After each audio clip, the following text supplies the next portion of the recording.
Listo, entonces sí. Bien, entonces para comenzar a hablar del uroanálisis es prácticamente un examen de orina en el cual lo primero sería prudente repasar un poquito de manera superficial la fisiología renal. Como ya sabemos, la unidad estructural y funcional del riñón es la nefrona. Esta nefrona está compuesta principalmente por el corpúsculo renal, que es el glomérulo, y por su parte tubular renal, en el cual a nivel glomerular ocurrirá el fenómeno de filtración glomerular, y a nivel tubular renal ocurrirá pues la reabsorción y la secreción de distintas sustancias para así finalmente poder formar la orina. Entonces, a manera general se dice que la función del riñón principalmente es la de poder filtrar plasma, de poder filtrar prácticamente sangre, por el cual tendrá un objetivo, un fin de poder depurar, de poder reabsorber sustancias necesarias, de poder excretar aquellas sustancias no esenciales y de poder finalmente formar la orina. Entonces, aquí como ya les había hablado, este es el glomérulo, esta es la porción tubular. Y siguiente. Y es importante tener establecido que dentro de las funciones generales del riñón está en la regulación del volumen plasmático, es decir, la regulación de la bulimia, la regulación del líquido extracelular, la regulación de la excreción de ciertas sustancias como urea y creatinina, en el cual lo van a realizar por medio del proceso de filtración y por medio del proceso de reabsorción y de excreción tubular.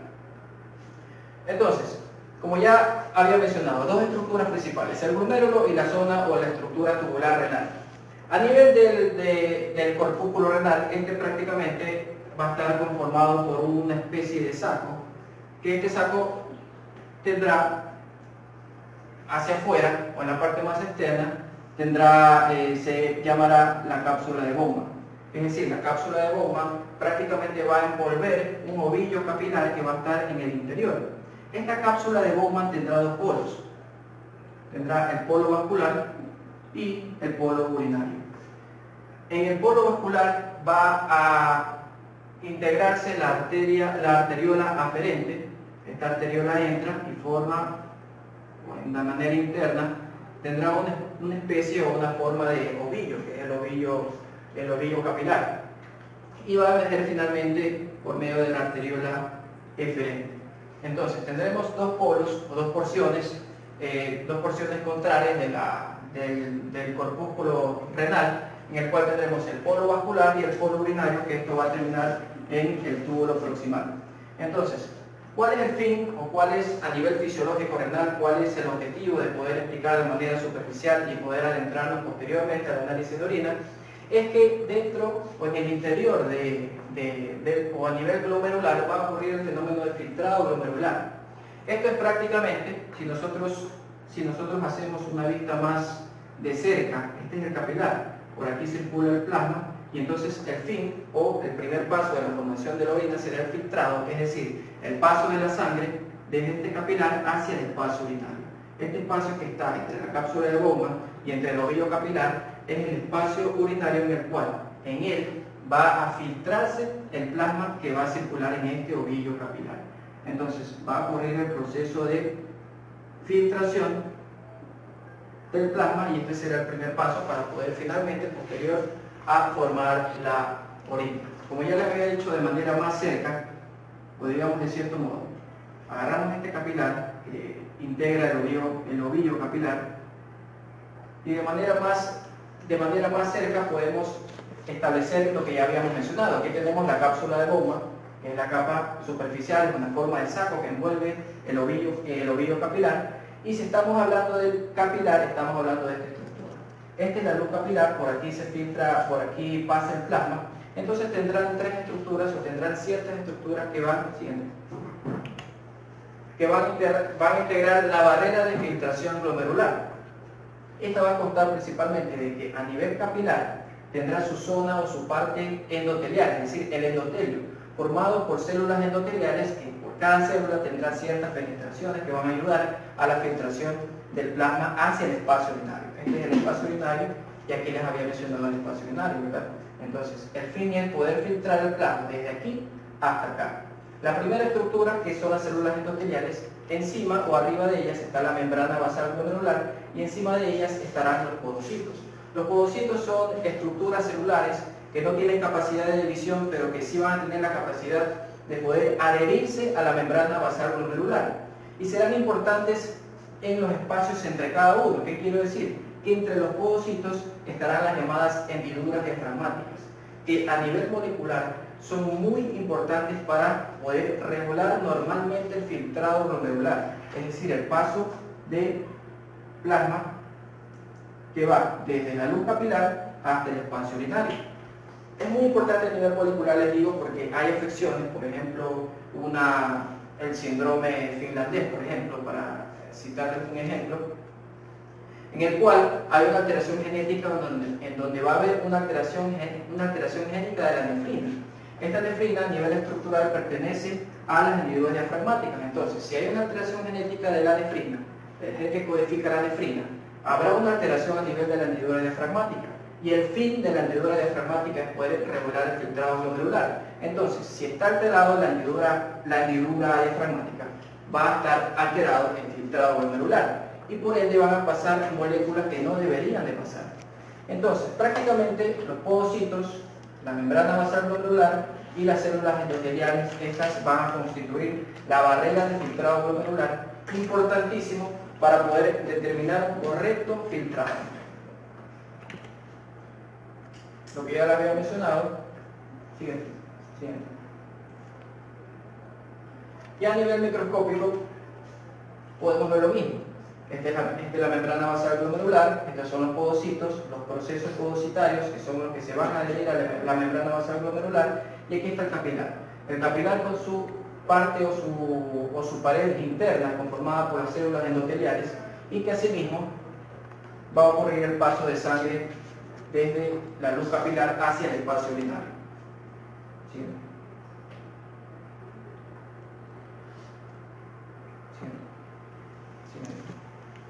Entonces, a nivel fisiológico renal nosotros podemos decir que el glomérulo no es un simple filtro, no hay que tratar al glomérulo como un simple filtro, sino como un ultrafiltro. ¿Por qué digo esto?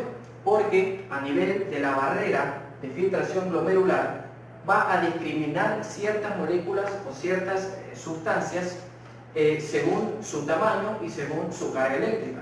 Puedo citar un ejemplo. A nivel de estas estructuras que representan el filtrado glomerular, tienen una carga negativa. Entonces, las proteínas, como por ejemplo la albúmina, también tienen cargas negativas. Entonces, negativo con negativo, ¿se van a atraer o se van a repeler? Se van a repeler. Entonces, ese es un mecanismo de la regulación del filtrado glomerular y que es esencial para el correcto filtrado del plasma. Y por ello se dice que es un ultrafiltro, porque discrimina moléculas que son según su carga eléctrica y según su tamaño. La regulación arteriolar y la presión arterial es de vital importancia para la presión de filtración. Para poder tener una correcta filtración glomerular, se debe tener una regulación correcta de la presión arterial. Como por ejemplo, puede haber casos de hipovolemia, ejemplo estrella, en una hemorragia. El paciente puede cursar con una hemorragia, la volemia o el volumen sanguíneo disminuye y por ende el filtrado glomerular se va a alterar. Por ende se tiene en claro que la regulación de la presión arterial es vital para el filtrado glomerular.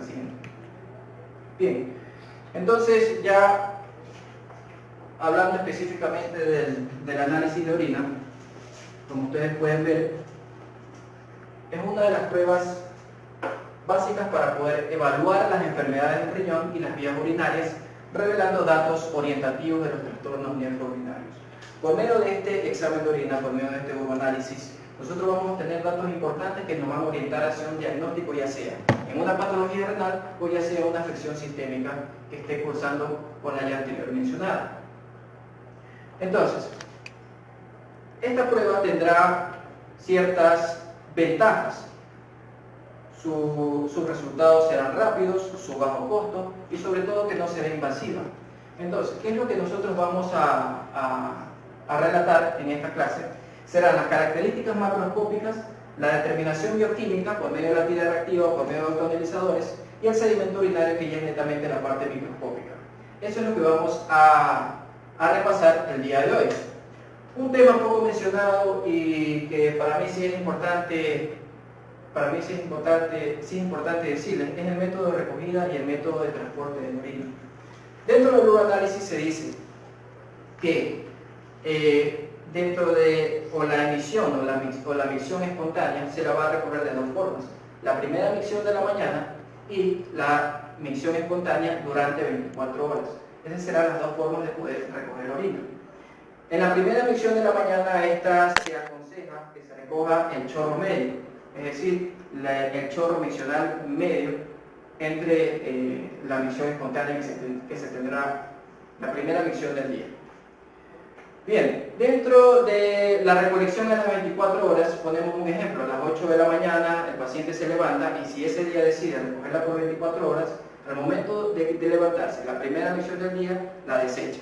El resto de las micciones durante las 24 horas, es decir, hasta las 8 de la mañana del siguiente día, tendrá que hacer la recolección de la orina y esa se la va a determinar o se la va a definir como la recolección durante 24 horas. Y específicamente, si hablamos de la primera micción de la mañana, esta va a darnos o nos va a arrojar resultados a nivel de físico, químico y sedimento. Mientras que si la recogemos en 24 horas, ya es cuando queremos encontrar algún tipo de soluto en específico durante las 24 horas. La cateterización vesical, la función suprapúbica de la bolsa de orina son otros métodos de recolección. La cateterización vesical, que es por medio de un catéter uretral, que en estos casos está indicado si por medio de la misión espontánea no encontramos resultados fidedignos, o también está indicado cuando, por ejemplo, una mujer cursa con la menstruación o cuando, por ejemplo, hay una infección a nivel vaginal, etc. La función suprapúbica es la forma más invasiva y solamente va a estar indicada cuando no se va a poder realizar un catéter a nivel uretral, es decir, cuando hay un trauma a ese nivel. Y la bolsa de orina, que es mayormente usada en niños, que prácticamente tiene un mayor índice, un mayor porcentaje en la incidencia de contaminación, porque esta bolsa se la coloca a nivel perineal.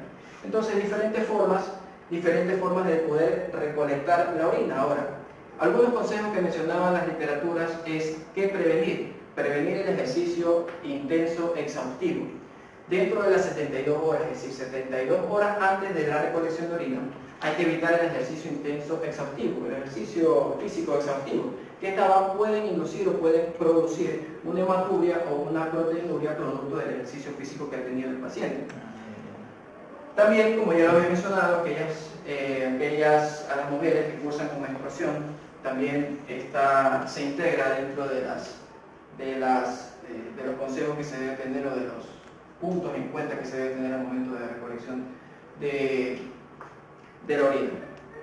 Bien, con respecto al transporte, prácticamente se tiene un debate, porque algunas personas o algunas literaturas mencionan que dejarlo en refrigeración prácticamente a 4 o a 8 grados centígrados es un método que se puede elegir para poder preservar la orina, pero otros textos dicen que puede producir una acumulación a nivel de soluto dentro de la orina y por ende va a reflejar datos erróneos posteriores. Es decir, si queremos encontrar elementos formes en la orina por medio de una muestra, de un análisis urinario, si lo sometemos a refrigeración, lo sometemos a temperaturas de entre 4 y 8 grados centígrados, va a haber una precipitación de estos elementos formes, como por ejemplo ciertas células o ciertos cilindros que nosotros queramos ver y se van a emulsionar, es decir, van a desaparecer y no se van a ver reflejados en el examen de orina. Y se conviene, en el momento de realizar la micción, tenemos hasta 2 horas de poder ir a entregar o de poder realizar el análisis de orina. Posterior a esto, ya les digo, se puede desintegrar ciertos elementos formes que podríamos estar viendo ya cuando tenemos los resultados siguientes. Bien, dentro de las estructuras o de las características macroscópicas, lo primero que vamos a hablar es sobre el volumen. El volumen es la cantidad de orina emitida, en este caso, durante 24 horas. Entonces, nosotros vamos a decir que un paciente tendrá poliuria si tendrá una micción o un volumen urinario mayor a 3 litros durante 24 horas. Se dice que el paciente tendrá oliguria si tiene menor a 500 mililitros en 24 horas. La oligoanuria es el término medio entre oliguria y anuria, y la anuria es menor a 50 mililitros en 24 horas o cuando el paciente no orina prácticamente nada. En los estados poliúricos, en este caso es importante hacer énfasis que cuando yo encuentro un paciente con poliuria, yo debo determinar la osmolaridad urinaria. La osmolaridad urinaria me va a servir para poder encasillarme en ciertas patologías que aumentan la cantidad de soluto dentro de esta orina o dentro de la poliuria y aquellas patologías que se encasillan dentro de una osmolaridad disminuida. Un ejemplo de una poliuria que me podría dar un paciente que pueda cursar con poliuria, un aumento del volumen, un paciente que orina bastante, orina en cantidades altas. Un paciente diabético. Un paciente diabético. Exacto, es un ejemplo muy interesante porque en un paciente con poliuria, en un paciente diabético, como a nivel tubular renal hay un umbral renal de glucosa, de absorción de glucosa, es decir, que el umbral renal, como ya se lo he determinado, es de 180, ¿verdad? Es de 180, entonces si el paciente cursa con una glicemia mayor a 180, quiere decir que ese mecanismo de reabsorción a nivel tubular se va a saturar. Entonces, por ende, las glucosas se van a comenzar a escapar y como ustedes saben, todo soluto que no se reabsorba a nivel tubular va a generar un mecanismo de ósmosis. Entonces, por ende, la glucosa que se está escapando por medio del túbulo va a comenzar a alar agua y va a comenzar a deshidratar las células tubulares. Entonces, ese mecanismo de ósmosis va a ocasionar que el volumen urinario sea mayor. Entonces, por ende, si nosotros analizamos en un paciente con diabetes mellitus, analizamos la osmolaridad, que es la determinación de los solutos dentro de un contenido de orina, la osmolaridad urinaria, ¿cómo va a estar? ¿Elevada o disminuida en un paciente diabético? Si yo digo que la osmolaridad urinaria determina la cantidad o el número de solutos dentro de ese contenido, ¿estará aumentada o disminuida? Aumentada, exacto, porque hay un aumento o un... ¿Sí? ¿Verdad?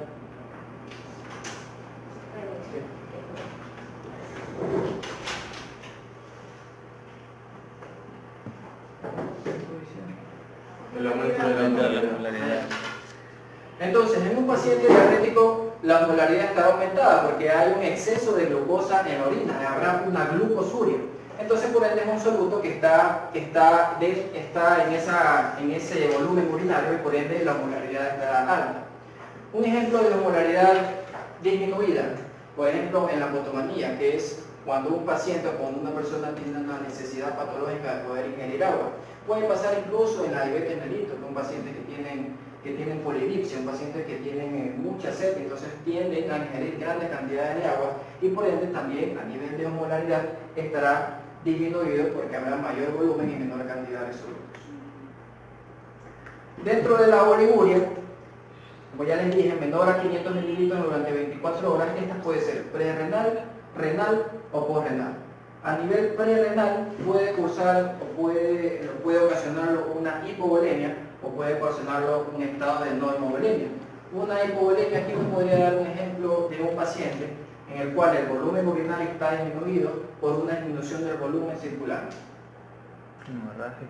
Una hemorragia, exacto. Ese es uno de los ejemplos estrellas en el cual la hemorragia, como por ende la sangre se escapa, disminuye el volumen vascular y por ende el filtrado va a disminuir, el paciente se puede manifestar con una oliguria e incluso puede un estado de hemorragia, una hemorragia aguda abrupta puede causar un estado de una insuficiencia renal aguda prerrenal. Es decir, que la volemia disminuye y entonces el riñón comienza a filtrar menos porque como ustedes ya saben, va a estar o depende del volumen circulante. Y un caso de oliguria prerrenal, como una normovolemia, eso puede ocurrir en una insuficiencia cardíaca, que incluso la volemia puede estar un poco aumentada o puede estar normal. ¿Qué pasa? Que el corazón, como está insuficiente, normalmente el corazón se contrae de esta forma, ¿no? Pero si hay una insuficiencia cardíaca, el corazón está insuficiente, solamente va a bombear superficialmente. Entonces, si bombea superficialmente, no va a poder mandar el correcto gasto cardíaco hacia los riñones y por ende, pues no va a abastecer o no va a regular de manera normal un filtrado correcto. Entonces, por ende, puede cursar con una normovolemia. Ahora, si hay una afección dentro del parénquima renal, si ya sabemos que a nivel prerrenal es antes del riñón, renal en riñón y posrenal después del riñón. Entonces, a nivel renal, lo que me puede ocasionar una oliguria es que hay una afectación neta del parénquima renal, ejemplo, como insuficiencia renal aguda o insuficiencia renal crónica. En las posrenales, las causas pueden ser distintos tipos de obstrucciones, puede ser un cáncer, puede ser una litiasis, siempre y cuando esta sea bilateral, ¿no? Esta sea bilateral o que vaya a comprometer de manera grave el volumen urinario que se manifiesta por medio de la oliguria. Y la anuria, aquellos pacientes que no orinan casi nada, menos de 50 mililitros en 24 horas, o aquellos pacientes que no orinan nada, puede ocurrir en una necrosis papilar aguda, puede ocurrir en una litiasis o puede ocurrir en un cáncer. En esta sí, obligadamente, si el paciente tiene anuria y cursa con litiasis, la litiasis tiene que ser bilateral. Y si cursa con un cáncer, el cáncer tendrá que obstruir bilateralmente para que el paciente pues, no pueda orinar absolutamente nada. Y los tromos también son unas causas de anuria. Paso. Sí. Entonces, dentro del aspecto o el color, dentro del aspecto de la orina, vamos a citar primero el color. El color normal, básicamente no voy a profundizar mucho con respecto al color, ya que por lo general el cambio en la coloración de la orina puede estar dado por ciertos fármacos, por ciertos alimentos o por unas patologías. Pero algo que siempre deben tener en cuenta es que ante un cambio de la coloración en la orina, lo primero que yo debo pensar es en una alteración superficial, o digamos, lo primero que debo pensar en un paciente, si cambia el color urinario, es que sea artificial, es que sea una coloración artificial dada por fármacos y dada por ciertos alimentos. Por ende, no siempre tengo que pensar directamente en las patologías. No quiero decir que ante un cambio de coloración en la orina no debo descartar directamente las patologías, pero siempre hay que preguntar si el paciente está tomando algún fármaco, siempre hay que preguntar si el paciente, por ejemplo, tendrá algún tipo de dietas, como por ejemplo la remolacha, como por ejemplo la mora, que son alimentos que van a teñir la orina, que van a cambiar el aspecto o la coloración de la orina. Entonces siempre pienso en coloración artificial antes que una patología.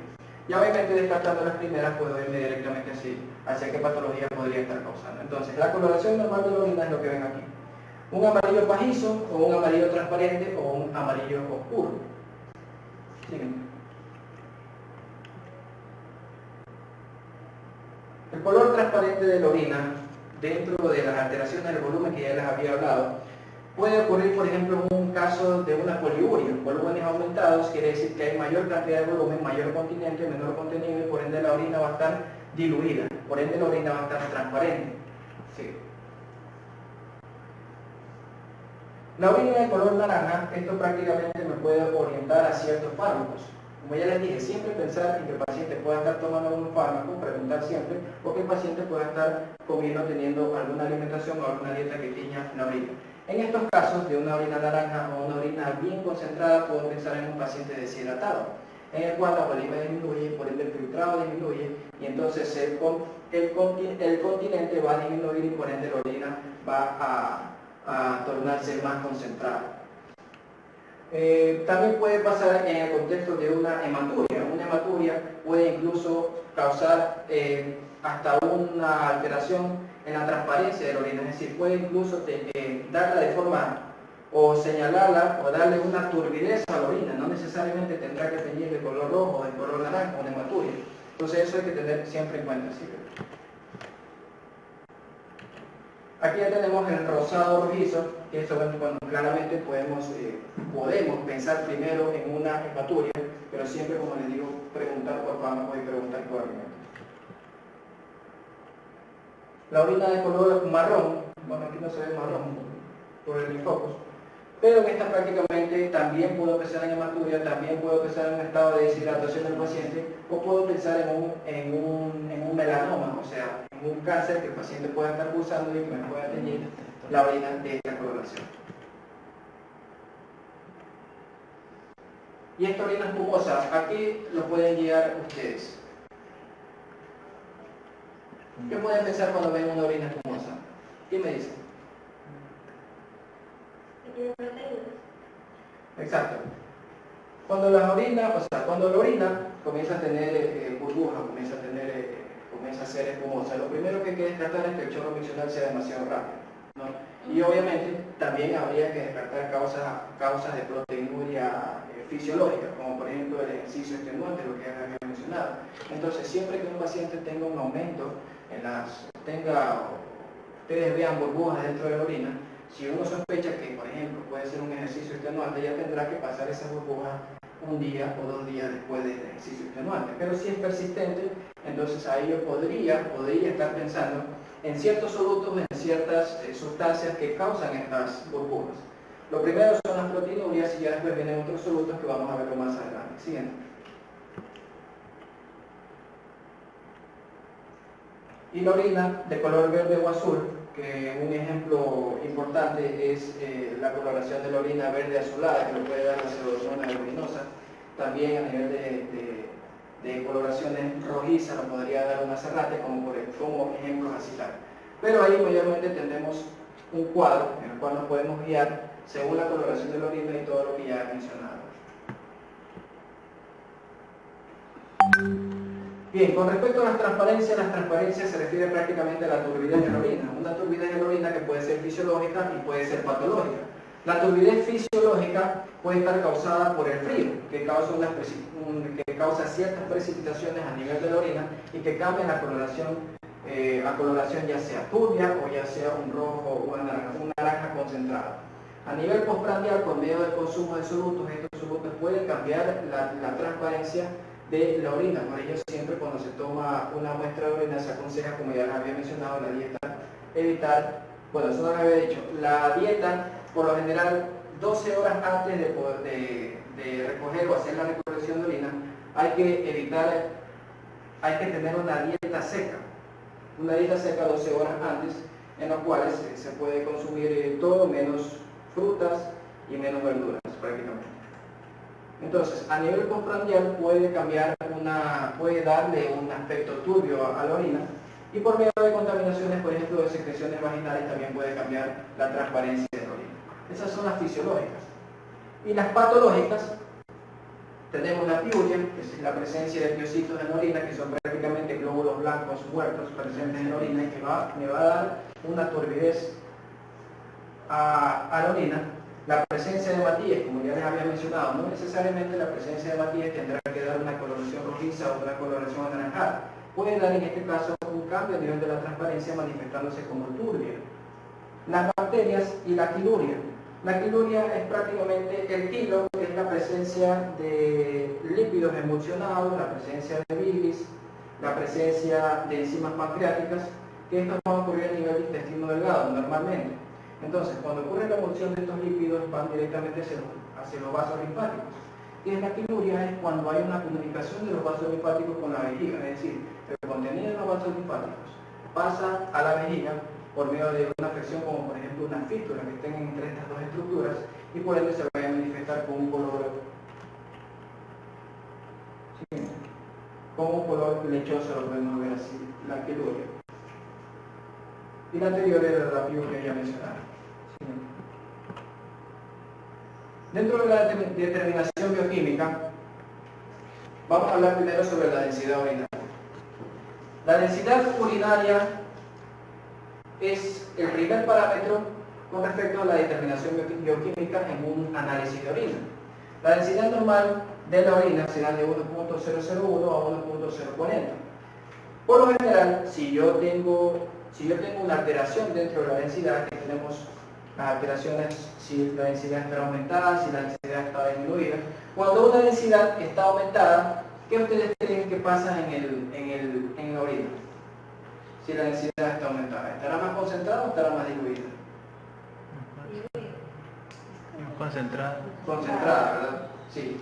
Entonces, si la densidad está aumentada, pues obviamente la orina va a estar más concentrada y tendremos aquí las distintas causas como por ejemplo una hipovolemia, una diabetes mellitus, presencia de proteínas, contraste iodado, una insuficiencia cardíaca, incluso puede causar un aumento de la densidad, y la disminución de la densidad tendremos también las patologías presentes. Pero a nivel de análisis de orina se tiene en cuenta o se aconseja de que la densidad, se dice a nivel en la literatura que la densidad no es muy fidedigna. ¿Por qué? Porque el rango o el punto de corte, o el espacio que hay entre la cantidad o el extremo menor y el extremo mayor es muy poco, es decir, tiene un rango menor. Y también va a estar condicionado a si el paciente toma mucha o toma poca agua. Por ende se dice que es inespecífico por su rango pequeño. Por ende, cuando yo veo una densidad aumentada o disminuida, lo más conveniente es que yo vaya a sacar la osmolaridad urinaria. Esta sí, como ustedes se pueden dar cuenta, tendrá un rango bien extenso de 300 a 1200 aproximadamente milimoles. Y únicamente para mencionarles, si vemos entonces, ya tomando la osmolaridad, una osmolaridad aumentada, entonces podemos encasillarla dentro de aquellas afecciones que me van a aumentar la tonicidad o aumentar la cantidad de solutos en la orina. Y si tenemos una osmolaridad disminuida, el ejemplo estrella es una diabetes insípida que realmente puede causar una osmolaridad tan baja en un paciente. Aquí, como podemos ver, como ustedes pueden leer, la función tubular por su capacidad de concentración me especifica la densidad urinaria, que esto, como ya les había dicho, consta de la absorción de agua y solutos.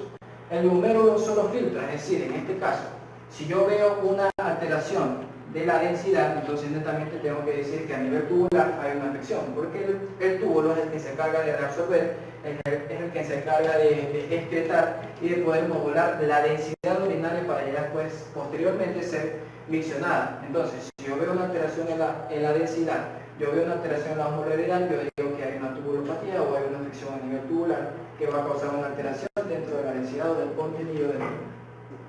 Bien. Segundo, podemos hablar del pH. El pH es prácticamente el reflejo de la participación activa renal en la homeostasis y la regulación del equilibrio ácido-básico del medio interno. Prácticamente cabe señalar, o es importante decir, que el pH normal de la orina está entre 4 y 8. Y hay que hacer hincapié en que un paciente o la primera micción del día, normalmente la orina de la mañana es ácida, que puede llegar incluso a 4. Y esto va a estar dada por el aumento de la excreción o por la excreción de hidrogeniones que ocurre dentro del paciente durante el día, que es aproximadamente de un equivalente por kilogramo por día. Es decir, que un paciente que pesa 70 kilogramos va a excretar aproximadamente 70 mil equivalentes de hidrogeniones, y por ende se dice que normalmente la orina de la mañana es ácida. ¿Ya? Tendremos las distintas patologías. Se dice que el pH en sí, como valor único, no tiene tanta importancia, excepto cuando se lo compara con alteraciones del equilibrio ácido-básico a nivel sanguíneo. Entonces aquí tendremos las distintas causas de si es ácida, un pH entre 5 y entre 6, y si es alcalina, un pH mayor del 7. Lo puede ocasionar una acidosis metabólica, una deshidratación grave, una insuficiencia respiratoria avanzada. En la alcalina se puede mencionar que los estados postprandiales pueden llegar a un pH de 7 a un pH de 8. Las dietas vegetarianas, recordemos que el pH mayormente también va a estar estaminada por el consumo o el tipo de alimentación que tenga el paciente. Si el paciente tiende a consumir vegetales, entonces posiblemente tendrá un pH alcalino, porque los vegetales predisponen a la formación o predisponen a que el pH se torne alcalino, mientras que las dietas ricas en carne son acidificantes y pueden tornar un pH ácido. Entonces por ahí también podemos investigar el tipo de dieta del paciente. En el embarazo, la alcalosis metabólica y respiratoria. La alcalosis respiratoria es un estado de hiperventilación del paciente, la acidosis tubular renal, diuréticos y los proteicos, que también pueden causar una alteración del pH. Incluso se dice que el proteico puede llegar a ocasionar un pH de 8, un pH de 9. Y aquí tendremos que, según el pH, habrá una predisposición a la formación de ciertos lisos, como por ejemplo en una orina ácida puede haber la predisposición a la formación de oxalatos de calcio, o en la orina alcalina puede haber la predisposición a formarse litos de fosfato cálcico. Bien, dentro de las proteínas, en este parámetro o en esta característica del análisis de orina, es importante mencionar que ante una proteinuria que es persistente, así sea mínima, hay que investigar cuál cuál es su causa. Es decir, dentro del análisis o del estudio de las proteínas en un análisis de orina, se debe determinar siempre la cantidad y la calidad. Ya les voy a explicar cómo es, de qué se trata la cantidad y la calidad. Pero básicamente, la recolección de la orina para poder dictaminar o para poder ver la presencia de orinas es por medio de dos métodos. El primer método, que es la orina reciente, que es por medio de una tira reactiva, que esta me va a arrojar un resultado semi-cuantitativo. Y el segundo método, que es la orina de las 24 horas, porque ya les había explicado los dos tipos de recolección de orina. Entonces, en la orina, en las proteínas normales, según el método, si yo lo hago por el método de la orina reciente y por medio de una tira reactiva, yo diré que lo normal es que se excreten menor de 30 miligramos en 24 horas. Es decir, que normalmente las proteínas se filtran, sí, se van a filtrar, pero se van a absorber a nivel tubular. Probablemente de los 180 litros que se filtran en el día, en las 24 horas en un paciente, el objetivo es que se reabsorba toda esa cantidad de proteínas a nivel tubular. Pero hay ciertas proteínas mínimas de tamaño pequeño, de tamaño bien mínimo, que se escapan y por ende siempre vamos a tener una excreción mínima de proteínas normal en la orina, que lo normal será menos de 30 miligramos en 24 horas. Y cuando nosotros dictaminamos o utilizamos el método de las 24 horas, es decir, que yo recolecto la orina en todo un día entero para poder determinar si hay proteínas o cuál es la cantidad de proteínas que yo tengo, lo normal será de 50 a 150 miligramos en 24 horas. Entonces, como ya les había mencionado, siempre es importante, si encontramos proteinuria, ejemplo, en una tira reactiva, tenemos que estos se van a dictaminar de 0 a 4 cruces, en donde una cruz yo voy a decir que habrá mayor a 30 miligramos por decilitro, es decir, que mayor de 30 miligramos por decilitro yo ya digo que es una proteinuria patológica. Entonces, a partir de esto comienzo a encasillarlos por cruces. Si tengo 4 cruces, quiere decir que hay más de 2 litros por decilitro, o mayor de 2000 miligramos por decilitro, pero acá es por decilitro. Y entonces, la tira reactiva me va a arrojar un método semi-cuantitativo. Siempre que yo ya vea una proteinuria patológica a nivel de la tira reactiva, yo siempre tendré que determinar la cantidad y la calidad de proteínas. La cantidad, como podemos ver aquí, una proteinuria puede ser leve, puede ser moderada o puede ser ya en rango nefrótico. Si es leve, estará de 0.3 a 1.5 gramos en 24 horas. Si es moderada, estará de 1.5 a 3 gramos en 24 horas y ya en rango nefrótico será mayor a 3 gramos durante 24 horas. Y hay algo muy importante que es la microalbuminuria. La microalbuminuria,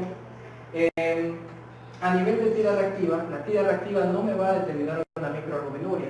Y esto es importante porque este dato, esta microalbuminuria, me va a reflejar de que hay un daño a nivel tubular, un daño incipiente, un daño mínimo, un daño progresivo, un daño silente a nivel tubular, quiere decir que hay alteraciones o hay estructuras mínimas que están alteradas y por ende se está escapando la microalbuminuria, es decir, aquellas proteínas mínimas. Entonces, cuando yo encuentro microalbuminuria, que normalmente en la tira reactiva no me la va a reflejar, la voy a tener que pedir, yo digo que hay una microalbuminuria cuando las proteínas están entre 150 y entre 300 miligramos durante 24 horas. Y esto es muy importante, ¿por qué? Porque en un paciente diabético, en un paciente hipertenso que curse con una microalbuminuria, por eso siempre en un paciente que tenga diabetes, siempre en un paciente que tenga hipertensión arterial, yo debo de primero, a nivel de análisis de orina, debo de ir a buscar microalbuminuria, a ver si ese paciente con una patología de base tiene una afección tubular. Y no solamente tubular, porque la microalbuminuria me denota de que hay ya una alteración a nivel del endotelio. El endotelio, que es el órgano vital para estas dos patologías, que quiere decir que ya hay una alteración del endotelio y que posteriormente se caminará hacia el resto de cascadas hacia órganos dianos. Es decir, microalbuminuria es un marcador precoz de daño tubular en un paciente con diabetes. Microalbuminuria es un dato precoz de una nefroangiosclerosis, es decir, de una alteración a nivel del glomérulo por una hipertensión arterial. Entonces, siempre que yo yo tengo una tira reactiva positiva, ya sea 1 o 4 cruces, tendré que determinar la cantidad de proteínas en las cuales voy a pedir una microalbuminuria. La calidad de proteínas es prácticamente la ureoproteinograma, que es la electroforesis de proteínas. Si yo ya sé que hay una alteración o que hay una proteinuria presente en el paciente, yo tengo que ver la calidad, es decir, qué tipo de proteínas es la que se está escapando. Entonces, por medio de la ureoproteinograma, yo voy a determinar si esa proteína que se escapa, qué tipo de proteína es y por ende de qué estructura a nivel renal proviene. Si hay mayor predominio de albúmina, yo diré que esa proteinuria es de tipo glomerular. Si hay un mayor predominio de las globulinas, como por ejemplo como la beta-2 microglobulina, yo diré que esa proteinuria es a nivel tubular. Y también hay proteínas por sobrecarga, como por ejemplo la proteína de Bence-Jones. Y entonces, prácticamente es importante siempre tener en cuenta la cantidad y la calidad de proteínas en las cuales yo voy a determinar si es que una actividad reactiva me sale positivo. Y para citar algo curioso de la actividad reactiva, como ya les había dicho, tendrá limitaciones a nivel cualitativo y a nivel cuantitativo. A nivel cualitativo, que solamente va a detectar la albúmina, y a nivel cuantitativo solo se detecta mayor de 300 miligramos durante 24 horas. Es decir, como ya les había mencionado, no va a detectar la microalbuminuria. Si yo quiero saber si un paciente con patología de base, como por ejemplo diabetes o hipertensión arterial, ya está teniendo un daño a nivel del tubo renal, puedo pedir la microalbuminuria en los valores que ya les he mencionado. Entonces, dentro de la proteinuria, de las proteínas presentes en la orina, pueden haber falsos positivos y pueden haber falsos negativos. Aquí podemos ver distintos ejemplos, como la deshidratación, como una oliguria, una leucocituria, incluso una hematuria, y los falsos negativos, una densidad por debajo de 1.010. La microalbuminuria, ya les había dicho, ahí están, es un marcador sensible precoz de la enfermedad renal, una nefropatía diabética o una nefroesclerosis en la hipertensión arterial. Y dentro de las proteinurias, que pueden ser transitorias, es decir, fisiológicas, ahí tenemos las distintas causas, y también que por lo general es menor a 1 gramo por día, y tenemos la proteinuria persistente, donde ya debemos de buscar qué estructura a nivel renal está alterada y qué es lo que me está ocasionando que se escapen las proteínas. Bien, dentro del pigmento hemo, el pigmento hemo podemos decir que la tira reactiva no me identifica sangre, sino el pigmento hemo. Si el pigmento hemo sale positivo, quiere decir que va a estar positivo para hemoglobina, va a estar positivo para mioglobina y va a estar positivo para glóbulos rojos. Es decir, que yo siempre que tenga un pigmento hemo, yo debo determinar si esa coloración de la orina, por ejemplo, si es una coloración rojiza, yo debo determinar si es con glóbulos rojos o es sin glóbulos rojos. Con glóbulos rojos, como ya nosotros lo vamos a poder confirmar por medio del sedimento urinario, es decir, la microscopía del examen de la muestra de orina, que ya lo va a explicar mi compañero. Y si a nivel microscópico no encontramos glóbulos rojos, pues entonces ya me encamino hacia una causa, por ejemplo, de una mioglobinuria, como por ejemplo de una hemoglobinuria, que puede cursar entre la mioglobinuria una rhabdomiólisis y una hemoglobinuria, por ejemplo, en una hemólisis intravascular, como por ejemplo un paciente que cursa con paludismo. Entonces, debo tener claro que la tira reactiva no va a identificar sangre, sino el pigmento hemo, que puede ser ya sea que en la orina haya hemoglobina, que en la orina haya mioglobina, o que en la orina haya glóbulos rojos, y yo lo debo de confirmar por medio del sedimento urinario. Ante un pigmento hemopositivo, bueno, ya les dije, el sedimento urinario es aquel que me va a confirmar. Entonces siempre en cuenta, con y sin glóbulos rojos, allá determino cuál o qué patología pueda tener el paciente. La glucosuria, simplemente mencionar que normalmente no hay glucosa en la orina, y que este estudio o esta determinación ha llevado un paso bien adelante en la medicina, un paso bien adelante en el análisis de orina, ya que por medio de la constatación de la glucosuria se ha descubierto pacientes con un umbral renal por encima de 180, es decir, un paciente diabético o un paciente con una glicemia de más de 180 que ya está cursando con una glucosuria, es decir, un paciente que no está siendo tratado adecuadamente. de las causas, como ya tenemos diabetes mellitus y embarazo, como por ejemplo. Y simplemente la cetonuria aquí hay que hacer hincapié dentro de los 3 cuerpos cetónicos que existen. Se debe mencionar que la reacción con nitrogluciato, que es la reacción que se utiliza en el examen de orina, no va a ser sensible para el beta-hidroxibutirato. Y específicamente el beta-hidroxibutirato, que es el cuerpo cetónico que más se eleva comúnmente, no va a estar reflejado en un análisis de orina si, por ejemplo, un paciente cursa con una cetoacidosis diabética. En una cetoacidosis diabética yo espero encontrar cuerpos cetónicos en la orina. Yo espero, pero como ya sabemos que el beta-hidroxibutirato es el que más se eleva, pero a su vez la tira reactiva no lo va a reflejar dentro de los resultados, entonces puede llegar un paciente con cetoacidosis diabética que no tenga una alteración dentro de los cuerpos cetónicos, y no obstante no puedo descartar la cetoacidosis en el paciente, teniendo en cuenta este dato bien esencial. Bien.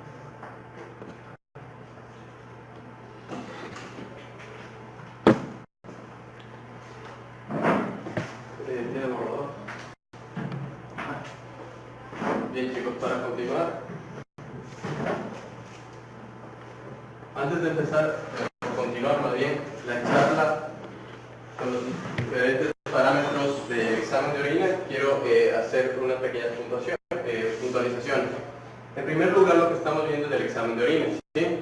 El examen de orina es un examen complementario, es decir, nosotros normalmente en la práctica clínica vamos a tratar con pacientes. Es decir, que en primera instancia nosotros, en su momento ya lo verán, nos vamos a basar en los signos y síntomas que tenga el paciente y basarnos igualmente para complementar y llegar a un diagnóstico y confirmarlo de un aparataje de exámenes complementarios. En este caso, lo que nos completa del examen urinario, como en alguna ocasión se va a tener la necesidad de pedir una radiografía o una tomografía, dependiendo de la patología. Entonces, primero que nada, nosotros vemos pacientes y la clínica es la que manda los síntomas y síntomas. ¿Ya? Ahora, el examen de orina, lo que ustedes normalmente, o cualquier examen complementario que ustedes lo vayan a pedir, siempre tienen que pedirlo con nombre y apellido de una forma completa. Entonces, es importante cuando ustedes lo vayan a pedir o ya ejerciendo, es pedir un examen de orina, el físico, químico y sedimento. ¿Sí? Entonces, cuando ustedes piden de esta forma, ustedes están pidiendo todo, es una petición completa, ya que en ocasiones, dependiendo, por ejemplo, si es un laboratorio o no, que no tiene todas las facilidades, en ocasiones no le puede dar el sedimento. ¿El sedimento qué es? El estudio microscópico, ¿sí? Es decir, se hace una extensión de prótesis, como ya lo voy a explicar posteriormente, y se van a determinar ciertos elementos formes, células, bacterias, microorganismos y otro tipo de elementos. Entonces siempre es importante pedir, hacer hincapié en pedir estos 3 parámetros. Ángelo ya lo explicó, para recordar nada más. Cuando yo hablo de características físicas, por ejemplo, si una persona, yo quiero describir físicamente, por ejemplo, una persona alta, tiene el cabello castaño, qué sé yo, esas son características físicas.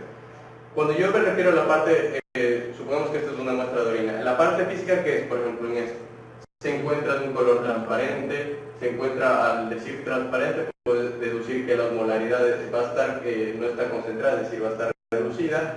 En contraposición, si es un color amarillo, digo, está más concentrado, o un color verdoso, puede decir, hay algo infeccioso que puede estar ahí. Un parámetro para complementar lo que dijo mi amigo en la parte física es también el olor que en ocasiones puede desprender. Si hay una infección, es usual de que desprenda un olor desagradable, entonces esa característica física también me puede orientar. El olor, por ejemplo, en ocasiones puede tener un aspecto afrutado, producto de que hay ciertas cetonas, como lo voy a explicar posteriormente, que se ve en el caso de un coma cetoacidótico. ¿Ya? Entonces, para recordar las características físicas que lo mencionó mi compañero. Ahora, ayúdame la siguiente, por favor. Ya. Ahora, lo físico lo puedo apreciar macroscópicamente y lo puedo describir. Para entrar en el examen, las características químicas de algunos de los parámetros que ya lo mencionó él, nosotros nos basamos de una tira reactiva. Tal vez ustedes en la práctica de fisiología realizaron esta práctica con la tira reactiva de la orina. ¿Sí? Bioquímica de Vero, perfecto. Entonces, con algo tan sencillo como una tira reactiva, nosotros ya podemos abarcar gran cantidad de los parámetros de investigar en la parte química. Nos va a permitir ver proteínas, que lo mencionó mi compañero. En ocasiones vamos a ver si hay presencia de sangre, sustancias como el urobilinógeno, la bilirrubina, las cetonas, si hay presencia de nitritos, glucosa. Entonces, con la tira reactiva, con algo tan sencillo, yo ya puedo abarcar la mayoría de los parámetros químicos. Es decir, el examen físico, la persona macroscópicamente nota cómo está la orina, su color, su olor, su transparencia. Con la utilización de la tira reactiva yo voy a determinar una serie de parámetros y al reaccionar con ciertos reactivos y determinando una prueba colorimétrica, ustedes pueden apreciar aquí, luego se compara el resultado y ya me puede dar una orientación. A expensas de que esta tira reactiva tiene ciertos reactivos, ciertos reactantes, que me va a producir, si tiene cierto tipo de sustancias, por ejemplo, si tiene proteínas o orina, me va a cambiar de color. Y aquí está para comparar en el frasquito que habitualmente viene y poder determinar así el resultado. Entonces, algunos parámetros de la parte química, gracias a la tira reactiva, ya lo citó mi compañero, como es la proteinuria, la presencia de glucosa. Yo voy a complementar algunos parámetros químicos que me permite evaluar la tira reactiva para completar así, y luego lo que es el sedimento. Ayúdenme con el siguiente, por favor. Bien, entonces dentro de un parámetro de la parte química se encuentra una enzima que se denomina la esterasa leucocitaria. Su nombre lo dice, es una enzima que va a estar presente en los leucocitos. Es decir, que normalmente cuando hay un reclutamiento o los leucocitos, llámese neutrófilos o macrófagos, se encuentran en la parte renal o en las vías urinarias, principalmente por un proceso infeccioso o inflamatorio, vamos a encontrar la presencia de esta enzima. ¿Y por qué? Cuando hay una infección, un proceso inflamatorio como lo cito, va a producir una lisis de lo que son los leucocitos, sean neutrófilos y macrófagos. Si se lisan estas células, ¿qué va a liberar en su contenido? Esta enzima que está en su interior. Entonces, al someter a la tira reactiva, va a reaccionar y me va a dar un estado positivo. Ustedes pueden ver aquí, por ejemplo, esto sería lo negativo, y aquí cómo iría cambiando la respuesta colorimétrica dependiendo de la presencia de la concentración de esterasa leucocitaria. Entonces, si es algo positivo, ya me orienta. Aquí es algo infeccioso, puede ser que hay leucocitos porque hay una infección o hay una enfermedad inflamatoria de base. Ahora, todo lo que se refiere a la parte química, como el uso de la tira reactiva, es importante en el sentido de que me puede dar tanto falsos positivos o falsos negativos. ¿Qué quiere decir esto? De que me puede arrojar un resultado positivo, pero no necesariamente tiene una connotación patológica. Y a su vez me puede dar en ocasiones resultados negativos, pese a que sí existe una patología de fondo. Entonces, por ejemplo, los falsos positivos pueden ser excepcionales, habitualmente por una contaminación de la flora vaginal. Un falso negativo, por ejemplo, de este tipo de la detección de esta enzima es cuando se encuentran solutos de altas concentraciones de lo que son la glucosa y la proteína. Imagínense una glucosa 20 gramos por litro de orina. También en ocasiones cuando la densidad urinaria es alta, está muy concentrada la orina, también puede arrojar un falso negativo. Y cierto tipo de antibióticos, pero obviamente si la persona ya estuvo automedicándose y está recibiendo antibióticos, si ha tenido una infección está contrarrestando la misma. Entonces por ende ya no voy a detectar lo que sería la esterasa leucocitaria. Ahora bien, si en el caso con la tira reactiva me da un resultado negativo, pero la clínica, como les digo, tiene dificultad urinaria, la clínica habitual, por ejemplo, si no andamos mucho en la misma, pese a que esta prueba me da negativo y yo tengo la sospecha alta clínica, yo tendría que mandar esa orina a hacer un urocultivo, que tal vez lo vieron en bioquímica, y también un antibiograma, porque la clínica es la que me está mandando de que sí hay sintomatología. Váyanme a la siguiente, por favor. El siguiente parámetro que igualmente me permite evaluar la tira reactiva es la presencia de lo que son nitritos. Los nitritos son una sustancia obviamente nitrogenada que se originan a partir de los nitratos. Esta conversión de nitratos a nitritos se da por una enzima, la nitrito reductasa. Y este sustrato de nitrógenos, ¿quiénes son los microorganismos que se encargan de utilizar? Las bacterias. Entonces, por lógica, si yo tengo una infección frente a una bacteria que tiene la capacidad, tiene esta enzima, nitrito reductasa, que me convierte los nitratos en nitritos y la detecta la tira reactiva, me está traduciendo de que hay una infección de por medio, ya que las células de nuestro organismo no tienen un cometido para realizar esta conversión. Entonces, ¿qué bacterias hay? No todas las bacterias tienen la capacidad de convertir nitratos en nitritos. Quienes principalmente lo hacen son las enterobacterias. ¿Ya vieron bacteriología, tal vez? Sí. Las enterobacterias, principalmente ustedes podemos citar, son una familia entera, pero por ejemplo está la Salmonella, Shigella, Escherichia coli. En este caso es muy importante porque la agente causal más frecuente de infecciones de vías urinarias es Escherichia coli. Eso llévenselo para toda su vida. Entonces, todos estos integrantes que están en las familias tienen la capacidad de producir. Ahora, un bacilo gram negativo como la pseudomonas no lo produce. El Proteus también, que ya lo voy a citar, en otras características también es una enterobacteria. Entonces, este igualmente está sujeto que en ocasiones me dé un falso negativo. ¿Cuándo me puede dar un falso negativo? Como es una prueba de una reacción química, por ejemplo, cuando la orina está diluida, cuando hay presencia en la orina de ácido ascórbico, vitamina C y la fenazopiridina. ¿Qué es la fenazopiridina? Es un analgésico que a veces viene en una presentación de antibióticos para tratar las vías urinarias. Viene con cotrimoxazol. Este es un analgésico. Entonces, si la persona está automedicándose con este tipo de sustancias, un antibiótico más la fenazopiridina, puede dar un falso negativo. Y obviamente lo citado previamente. Si la persona se estuvo automedicando, estuvo tomando antibióticos, estaba contrarrestando esa infección, entonces va a ser negativo. Y a su vez, por ejemplo, puede ser una infección de vías urinarias y nitritos negativos, pero ¿qué sucede? Que es una bacteria que no produce, no tiene el enzima. Entonces es una infección, pero pese a que me den resultados negativos porque esa bacteria no tiene la capacidad o la bondad de producir esta reacción, por ejemplo la pseudomonas. ¿Había la siguiente? Andrés, quizás hacer hincapié en que quede bien establecido qué es falso negativo y qué es falso positivo. O sea, bien, para que todos tengan clarísimo. ¿Qué es falso negativo y qué es falso positivo?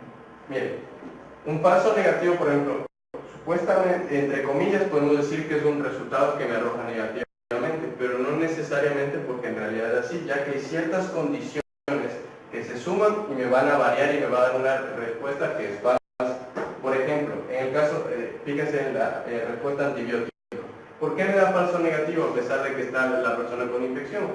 Porque los antibióticos están matando gran parte de las bacterias, pero en parte siguen existiendo bacterias. Entonces no se detecta en lo que sería la actividad reactiva, pese a que sí hay una latente infección. Entonces algo negativo. Y un falso positivo, por ejemplo, cuando, por ejemplo, ¿hay una anterior, por favor?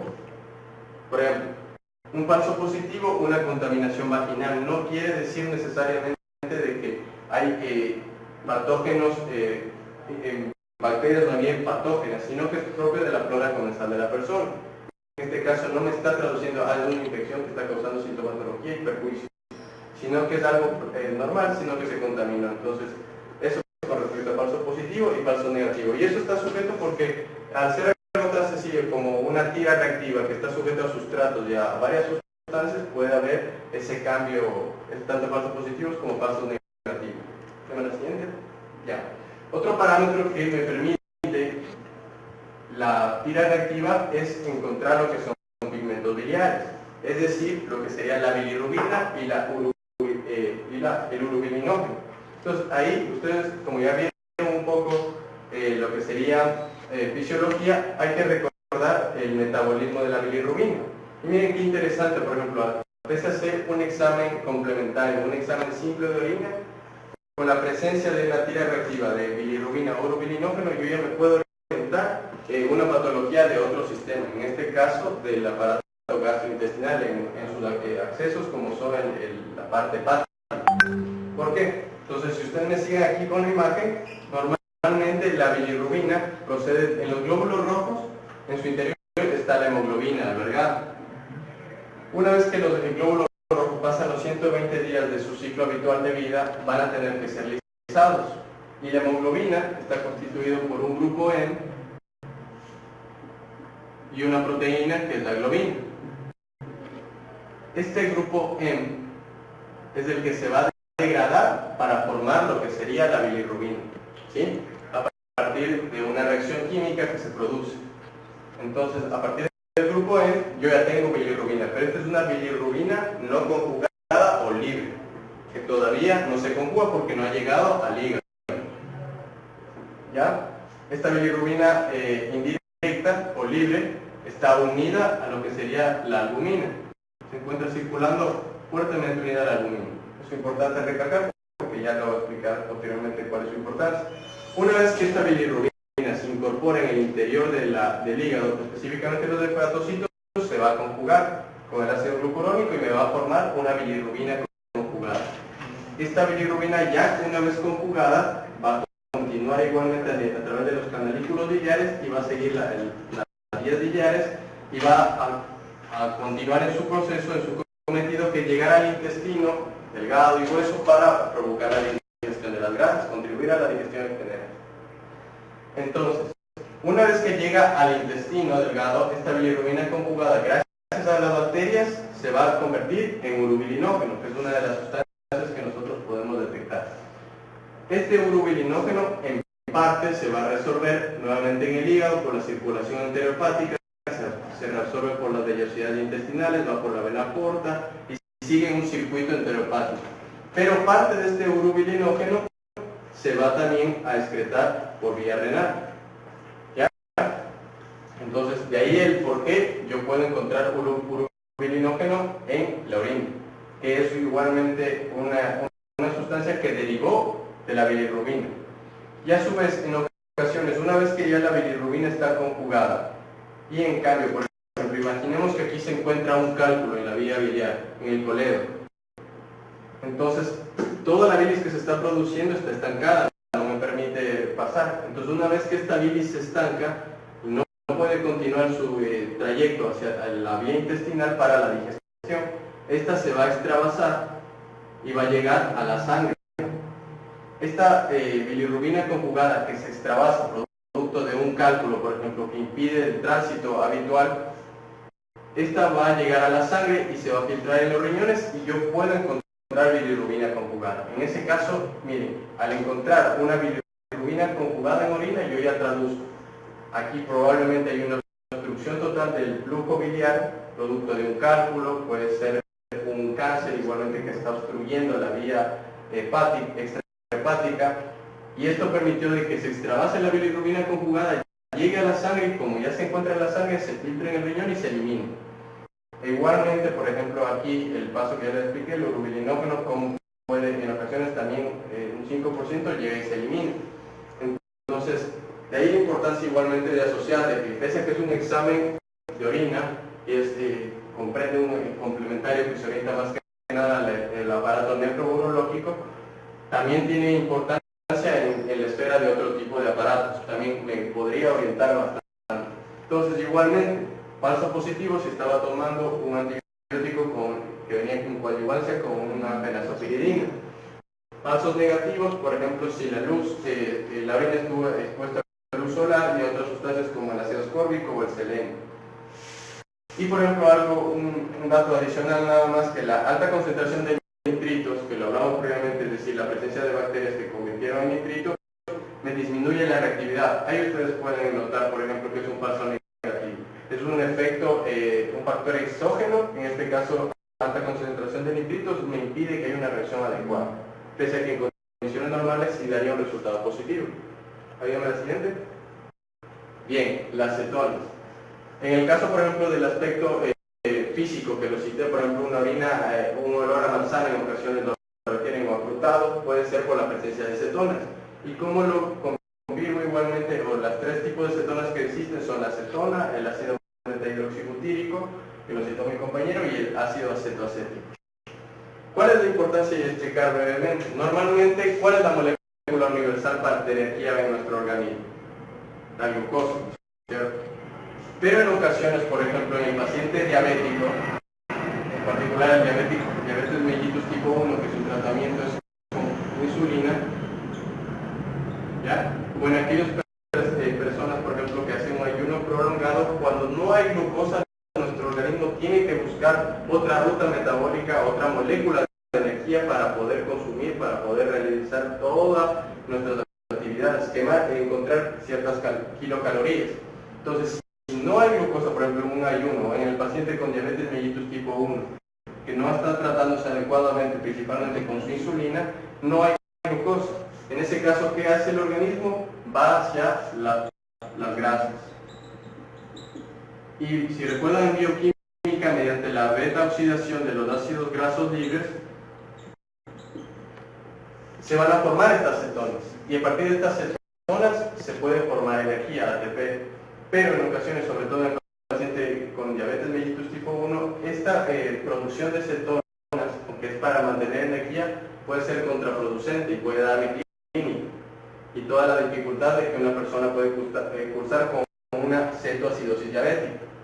Entonces, es importante que ustedes en su momento, y les invito, por ejemplo, que si gustan vayan leyendo, yo sé que todavía falta mucho para que entren a materias como clínico, medicina interna, pero ¿semiología ya vieron o lo van a ver? En quinto semestre de semiología. Ya, en su momento van a ver semiología, pueden basarse en el libro de la gente Álvarez, y ya de a poco se van a ir introduciendo. ¿Y cuál es la importancia, por ejemplo? Para yo orientarme de que me encuentro frente a una cetoacidosis diabética en el contexto de un paciente con diabetes mellitus tipo 1, yo tengo que mandar a pedir en sangre y en orina cuerpo cetónico, y si es positivo, ya me orienta. Y otras características, por supuesto. Por ejemplo, la glicemia se encuentra por encima de 250 para arriba, ¿ya? Y es importante esto porque el tratamiento que se le va a dar al paciente en este tipo de una emergencia como es la cetoacidosis está en función para determinar si es una cetoacidosis o un estado hiperosmolar. Entonces, nuevamente haciendo hincapié, gracias a un examen tan simple con la tira reactiva yo puedo detectar las cetonas que me orientarían a un proceso incluso a una enfermedad de fondo metabólico. ¿Vean la siguiente? Bien. Algo que también se puede pedir, y esto ya no lo mide tanto lo que sería la tira reactiva, sino un examen un poco más específico dependiendo del laboratorio que lo disponga, es un ionograma urinario. El término lo dice, son los iones, cuando yo necesito determinar la presencia de algún ion o electrolito, sea sodio, potasio, cloro, calcio, ¿sí? Y sobre todo, por ejemplo, un caso puntual para que vean la importancia, todo aplicado ya en la práctica clínica, en su momento ustedes ya lo van a estudiar las patologías per se, pero cómo se aplica y para qué me sirve cuantificar en ocasiones un electrolito. En este caso voy a citar una enfermedad que es la insuficiencia renal aguda, ¿sí? El término lo indica, es una insuficiencia, es decir, el riñón ya deja de funcionar normalmente por por diversos factores. En ocasiones el riñón, como lo citó en la fisiología Angelo al iniciar, necesita estar bien perfundido, necesita de que tenga una buena presión para que haya una buena filtración glomerular. Pero ¿qué ocasionaría, por ejemplo, un paciente que tiene una gran hemorragia, que está perdiendo volemia, no está llegando a los riñones, y me puede entrar en una insuficiencia renal aguda prerrenal? ¿Por qué prerrenal? Porque la afectación no se encuentra en el riñón propiamente, sino se encuentra en la vasculatura que le tiene que llegar. Ahora, hay enfermedades que ustedes en su momento lo van a ver que ya son propias del parénquima, ¿sí? Que se encuentran a nivel del glomérulo, por ejemplo, glomerulonefritis. Eso ya sería una insuficiencia renal de causa intrínseca o renal, es decir, el daño o la afectación ya se encuentra en el propio riñón.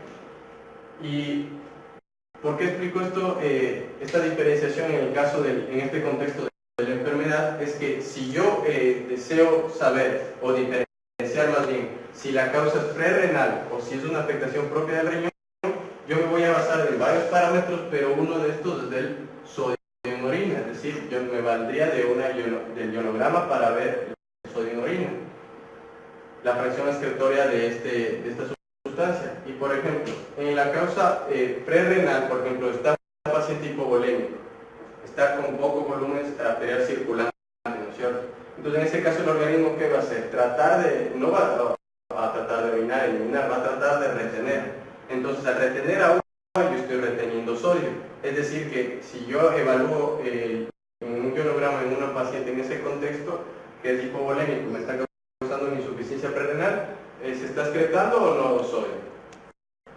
No, se está reteniendo. Se está reteniendo, no se está excretando. En cambio, si yo ya tengo una enfermedad renal propiamente, la excreción de sodio ya es algo estructural, algo en el glomérulo, entonces está filtrando, se está dañando esa barrera que lo citó Ángelo, entonces en ese caso la excreción es mayor. Entonces ahí yo puedo diferenciar que es prerrenal o renal. Esto en el contexto de una patología, para que vean cómo igualmente tiene su utilidad, llevarlo a la práctica, la importancia. Entonces, y es importante porque el tratamiento de una insuficiencia renal prerrenal es diferencial intrínseca. La siguiente, por favor. Otra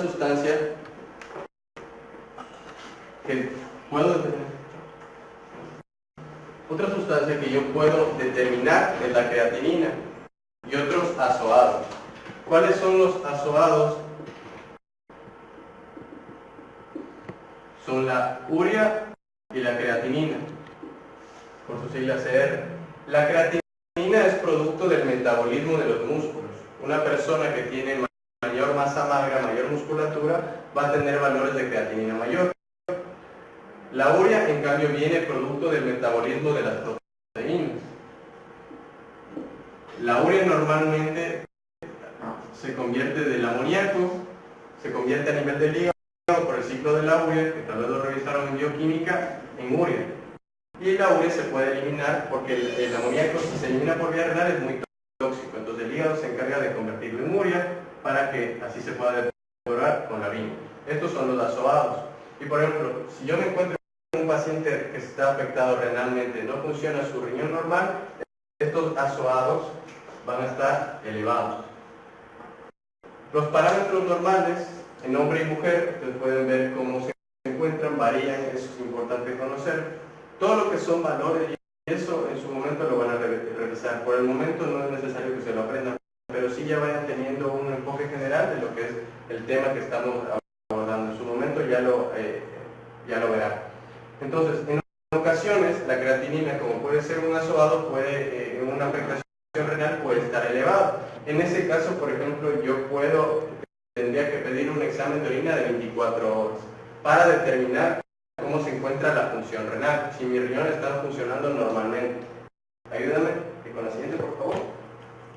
Pero el problema es que, y eso en general, cuando a un paciente se le manda a pedir el examen de orina 24 horas, es muy engorroso, imagínense, está sujeto a varias variaciones, ¿sí? Entonces, se han inventado, o existen más bien, ciertas fórmulas que me permiten, en base no tanto a la creatinina en orina, pero sí en la creatinina que se encuentra en el plasma, ciertas fórmulas para determinar cuál es la tasa de filtrado glomerular. Es decir, qué tanto está filtrando mi riñón. Esto para que lo sepan nada más. Estas fórmulas se llaman Cockcroft-Gault y también una de MDR. Eso inclusive, aprendérselas de memoria, incluso a nuestro nivel, no es necesario, porque ustedes lo pueden descargar en una aplicación actualmente, sobre todo la MDR, porque son otras variables, ustedes pueden ver aquí, pero es importante poder determinar con la creatinina, por ejemplo, cómo se encuentra la función renal. ¿Sí? Veamos la siguiente. Eso con respecto, ese fue el último parámetro de la parte química. Entonces, recapitulando, ya hemos visto la parte física que lo abordó Ángelo, ciertos parámetros del químico y todo lo que se pudo apreciar con el simple uso de una tirilla reactiva. Entonces, hasta ahí hemos abordado lo que es el físico, el químico, pero el sedimento también es de suma importancia, porque complementa a los anteriores. Por eso es integral pedir los tres en conjunto. Bien, entonces, ¿qué es el sedimento? El sedimento de la muestra de orina se toman 10 mililitros, se lo va a exponer o se lo va a colocar en una centrífuga por 5 minutos a 2000 revoluciones por minuto para encontrar el tubo de ensayo, por ejemplo, que se encuentra a los 10 mililitros. Después del centrifugado me voy a encontrar 9 mililitros de un sobrenadante que yo lo voy a eliminar, y el 1 mililitro que me queda en la parte final es el sedimento. ¿Qué va a contener? Toda la parte sólida, llámese células, de presencia de bacterias y otro tipo de elementos que los vamos a ver, que son muy importantes y complementarios a los anteriores. ¿Sí? Entonces aquí ustedes pueden apreciar cómo se lo somete. Y de ahí, una observación al microscopio. Obviamente, si ustedes van a su especialidad es estudiar, estar en un laboratorio, ustedes se van a encargar de determinar esta parte del sedimento. Esto el médico habitualmente en una consulta no lo hace, lo manda al laboratorio y él es el encargado. ¿Hay una siguiente? Entonces ya en un sedimento, si por ejemplo la tira reactiva hubieran glóbulos rojos de Matías, también me permite detectar, pero yo lo puedo complementar con un estudio en el sedimento, que es la presencia de Matías. ¿Cuánto es lo normal que tiene que haber glóbulos rojos de Matías en la orina? Pueden haber de 1 a 3 en el máximo campo de electrificación, que es de 400X. ¿Sí? Si ya sobrepasa esta cantidad, se encuentran 4 o 5, ya estamos hablando de una hematuria. Y dependiendo de la cantidad de los eritrocitos que se encuentren en orina, yo puedo hablar de una microhematuria de 3 hasta 100 y una macrohematuria que incluso puede llegar a ser macroscópica en el aspecto, mayor a 100 o 150. Ahora, ¿qué es importante cuando yo ya en el sedimento ya me informan de que hubo hematías? Perfecto. Es importante destacar si estos eritrocitos se encuentran íntegros. Ustedes pueden apreciar en la imagen cómo se encuentra redondeado, su forma, su aspecto es normal.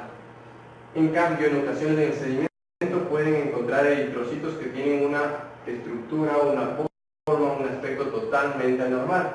Y eso es importante porque eso me orienta, por ejemplo, que si tiene un aspecto normal, esa sangre que se está perdiendo de la vía urinaria que aborda desde los riñones hasta la uretra terminal, que no se está originando en el glomérulo.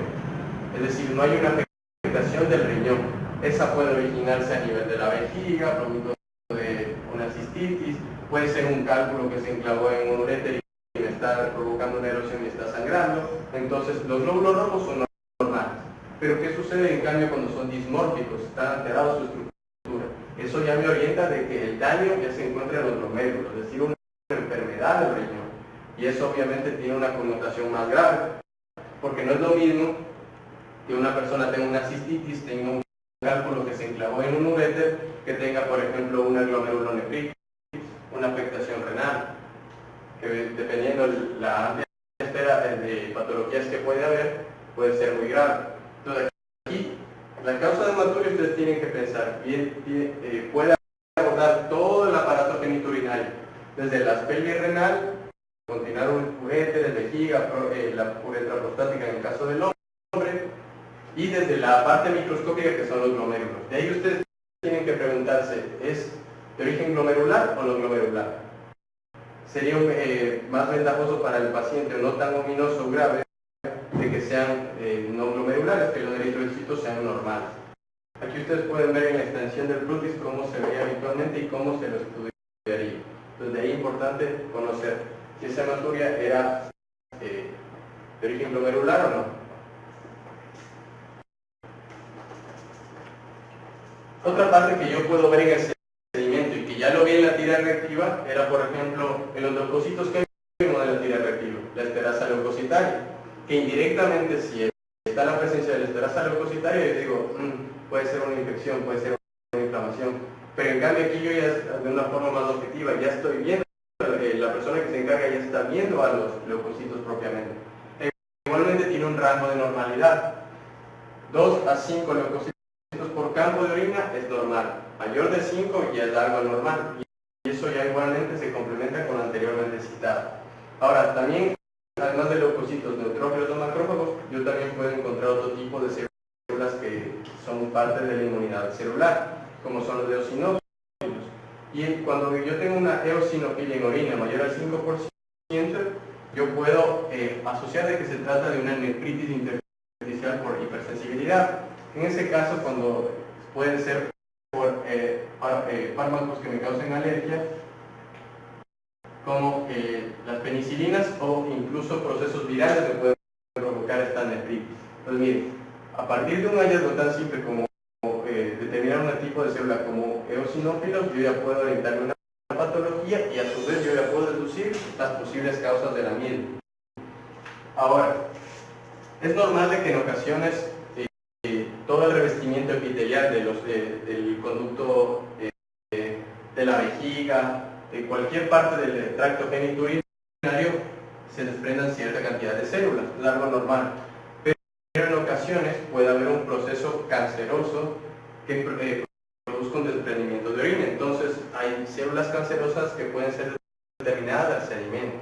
Normalmente todo el uroepitelio, desde la parte de los cálices renales hasta la uretra, está constituido por un epitelio transicional. ¿Sí? En cambio, si yo encuentro, por ejemplo, células escamosas, ya no es un uroepitelio, ya no viene de la vía urinaria. Esto puede ser, por ejemplo, contaminación, en el caso de la mujer, de la vía vaginal. ¿Sí? ¿Vean la siguiente? Bien. Otra parte que puedo, otros elementos que yo puedo determinar son los cilindros. ¿Qué son los cilindros? Aquí ustedes pueden ver en el esquema, ¿no es cierto?, lo que sería glomérulos, en la parte vascular y en la parte de los túbulos. Normalmente en el epitelio de los túbulos, normalmente las células se encargan de sintetizar una proteína que se llama uromodulina, o proteína de Tom Horsfall. Es decir, las células normalmente, las que revisten el epitelio, las que forman el túbulo, sintetizan este tipo de proteínas. Entonces, imaginen que en su interior se está formando, se sintetiza estas proteínas, y como tiene la forma de un túbulo, la forma de un molde, a manera de repostería, que yo lo puse para ejemplificar, por ejemplo, va a adquirir la forma del cilindro, porque es la forma de un tubo, pequeño pero tiene la forma. Entonces, estos cilindros son moldes nada más de proteínas, que en condiciones normales no me traducen algo patológico, porque el epitelio normalmente está sintetizando esta proteína que adquiere la forma del túbulo. Pero ahora imaginemos, esta uromodulina, ¿sí?, que al microscopio, por ejemplo, se ve un cilindro así, la forma del túbulo. Imaginemos que una persona tiene un hematurio. ¿Qué va a suceder? De que esta uromodulina, que vendría a ser como un gel, a medida que los eritrocitos se van introduciendo en el mismo, van a ir llenando. Y este ya no se va a ser un cilindro normal, un cilindro hialino, que no es patológico como lo cité previamente, sino que en este caso este cilindro, que está compuesto por la proteína de Tom Horsfall, se llena de eritrocitos, que es producto de la hematuria, y ya tengo un cilindro hemático, que eso obviamente es algo patológico, porque lo normal es que haya un cilindro hialino transparente, transparente como lo pueden aparecer aquí, pero en cambio si hay, por ejemplo, proteínas, o hay una sustancia u otra, hay grasa, por ejemplo, y se va llenando en su interior, esos ya son cilindros patológicos. Esto se aprecia al microscopio, y ustedes pueden apreciar aquí cómo se van, por ejemplo, un cilindro graso, lleno de grasa, es una sustancia que no debería filtrarse. Entonces, eso se aprecia en los cilindros. Y de ahí saber el por qué se forman los cilindros, que son a partir de una proteína que normalmente se sintetiza. Y tiene forma de cilindro porque obviamente sigue el molde del túbulo. Veamos la siguiente. Ahora, hay cilindros que no están constituidos solo de la proteína de Tom Horsfall, es decir, que ya tienen una connotación patológica. Aquí, por ejemplo, ya lo cité previamente, si está cilindros hemáticos, ¿por qué? Porque además de tener la proteína de Tom Horsfall, tienen eritrocitos en su interior. Está lleno de eritrocitos. ¿Y eso qué me orienta? De que hay una enfermedad, una vasculitis, una enfermedad de los vasos, una enfermedad de los glomérulos, una glomerulonefritis. Por ejemplo, puede encontrar aquí lleno de grasa. Y esto está constituido por lípidos y la proteína de Tom Horsfall. Eso ya me orienta, por ejemplo, a una patología que se llama síndrome nefrótico. Entonces, es la importancia de que si reporta, por ejemplo, la persona, como les dije previamente, ustedes no lo van a hacer a menos de que trabajen en el laboratorio. Si ya reporta cierto tipo de cilindros, yo ya me voy orientando a la patología. Por ejemplo, los cilindros serios que se ven en la enfermedad renal crónica. ¿Sí? Hay algunos que son granulosos, que no solo están constituidos por proteínas, sino por hematías y células epiteliales que se degeneran. Eso también me indica una afectación glomerular. Entonces, de ahí la correlación de algo tan sencillo como la persona que lo ve en el microscopio lo describe y también lo reporta, y nosotros, como en base al cilindro hemático, yo correlaciono a una patología. O por el contrario, si me reporta cilindro hialino, es algo normal. que se puede llegar a encontrar. Y todo correlacionando con la clínica y el contexto del paciente nuevamente. Quédame con la siguiente. Y por último, algo que también podemos encontrar, además de lo que serían los cilindros hemáticos, de los leucocitos, de los cilindros previamente citados, son los cristales. En ocasiones, los cristales son precipitaciones que se producen por ciertos solutos. En ocasiones, ¿y cuáles son los solutos o sustancias? Puede ser el ácido úrico, que por ejemplo, en el contexto de una persona que tiene una patología como la gota, pueden estar elevados y en el urinario me pueden formar estos cristales. Y estos cristales incluso se pueden sobreagregar y formar un cálculo propiamente, y me orienta igualmente a la patología. Puede en ocasiones la cistinuria, la cistina es un aminoácido, pero en ocasiones las personas tienen una enfermedad autosómica recesiva que no pueden absorber normalmente, entonces se elimina con mayor cantidad la cistina.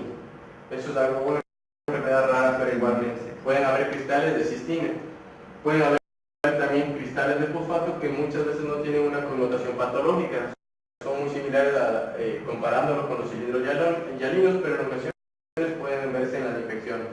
Y por ejemplo los de oxalato, que son a la cabeza, oxalato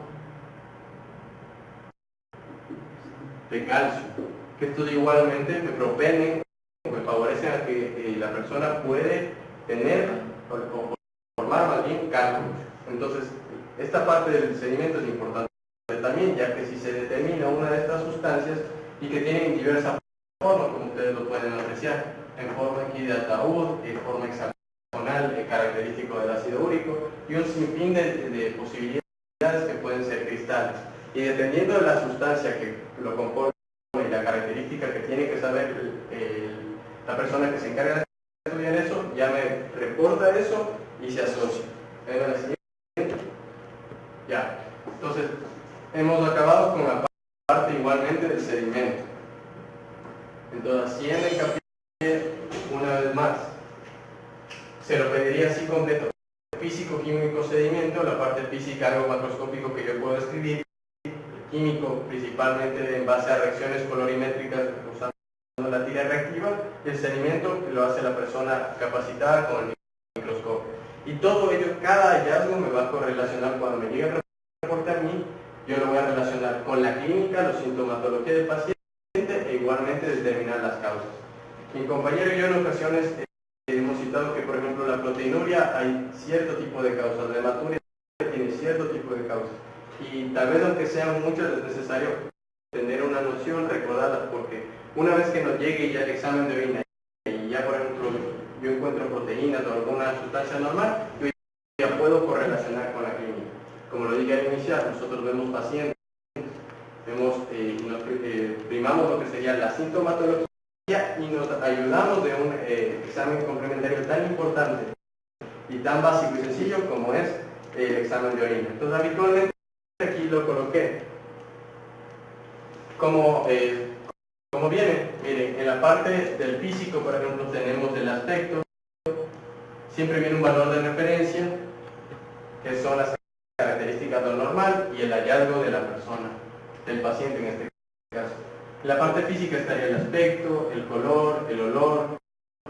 En la parte química, gracias a la tira reactiva podemos encontrar la densidad, el pH, la proteína citada previamente, la presencia de una glucosa, que es algo patológico porque normalmente no tiene que haber, la presencia de cuerpos cetónicos, la bilirrubina, el glucobilinógeno que lo cité, nitritos ante la presencia de una infección, la presencia de sangre, leucocitos. Entonces ese es el enfoque general, igualmente que ustedes siempre tienen que llevarse. Lo que les pido igualmente es de que con esta información que se les ha dado, que ustedes han tenido la buena intención de hacer esta inversión, es que vayan y lean este tema para que puedan fijar ese conocimiento. Ya tienen una noción clara de lo que comprende, si bien obviamente en su momento no van a tener, ya van a estudiar más bien las patologías una por una, pero sería bueno, ya irían adelantándose, ya estarían un paso adelante en comparación a otras personas, ya teniendo una idea de para qué sirve el examen de orina. Eso sería todo de parte de mi compañero. compañeros y de mi parte, igualmente de Adrián, les agradezco igualmente por su asistencia y por todo. Sí, a ver chicos, como dijo Andrés y como dijo también Ángelo, este examen realmente tiene gran importancia, como ustedes ya se habrán dado cuenta. Si bien es cierto, a veces lo que les dije al principio, nosotros tenemos como que este nivel en nuestra formación y a veces incluso llegando a los niveles superiores nos topamos con compañeros que quizás no tienen muy claras estas nociones. Imagínense, ya pueden ir adquiriendo desde ahora. Entonces sí es importante prepararnos en este tipo de charlas y todo lo demás, hacer estas inversiones. Todos nosotros en algún momento las hemos hecho. Como les digo, como les dijo Andrés, siempre manda la clínica, es decir, siempre vamos a orientarnos en base a cómo está el paciente, a sus síntomas, y en base a eso yo mando un análisis. Esto es complementario. Cuidado, vamos a hacer como quizás varios médicos en el promedio, examen para ver a qué le atiendo, a ver qué veo, ¿sí? Y eso pasa.